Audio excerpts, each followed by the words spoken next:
तो हेलो दोस्तों, स्वागत है आप सभी का मेरे YouTube चैनल सेकंड लाइफ में। मैं संतोष हाजिर हूं नई मोटिवेशनल कहानी के साथ। ज़्यादा समय ना लेते हुए चलिए कहानी स्टार्ट करते हैं।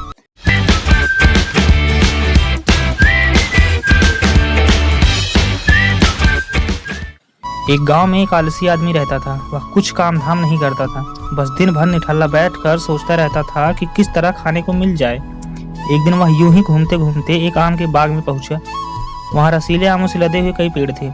रसीले आमों को देखकर उसके मुंह में पानी आ गया और वह आम तोड़ने के लिए एक पेड़ पर चढ़ गया। लेकिन जैसे ही वह पेड़ पर चढ़ा, बाग का मालिक वहां आ पहुंचा।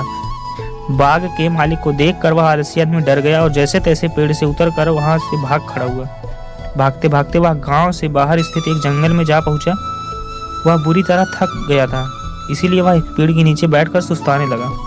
तभी उसकी नज़र एक लोमड़ी पर पड़ी। उस लोमड़ी की एक टांग टूटी हुई थी और वह लंगड़ा कर चल रही थी। लोमड़ी को देखकर आलसी आदमी सोचने लगा कि ऐसी हालत में भी जंगली जानवरों से भरे जंगल में लोमड़ी बच कैसे गई, इसका अब तक शिकार कैसे नहीं हुआ।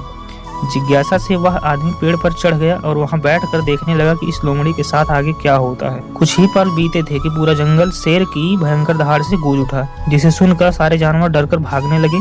लेकिन लोमड़ी अपनी टूटी टांग के साथ भाग नहीं सकती थी, वह वहीं खड़ी रही। शेर लोमड़ी के पास आने लगा।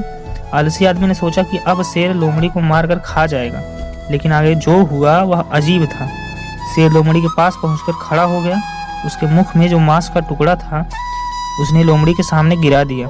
लोमड़ी इत्मीनान से मांस का टुकड़ा उठाकर खाने लगी। थोड़ी देर बाद शेर वहां से चला गया। यह घटना देखकर आलसी आदमी सोचने लगा कि भगवान सच में सर्वसर्वा है। उसने धरती के समस्त प्राणियों के लिए, चाहे वह जानवर हो या इंसान, खाने पीने का प्रबंध कर ही रखा है। वह अपने घर लौट आया। घर आकर 2-3 दिन तक वह बिस्तर में लेटकर प्रतीक्षा करते रहा कि जैसे भगवान ने शेर के द्वारा लोमड़ी के लिए भोजन भिजवाया, वैसे ही उसके लिए भी कोई न कोई खाने का सामान लेकर आएगा। लेकिन ऐसा कुछ नहीं हुआ। भूख की वजह से उसकी हालत खराब हो गई। आखिरकार उसे घर से बाहर निकलना ही पड़ा। घर के बाहर उसे एक पेड़ के नीचे बैठे एक बाबा दिखाई पड़े।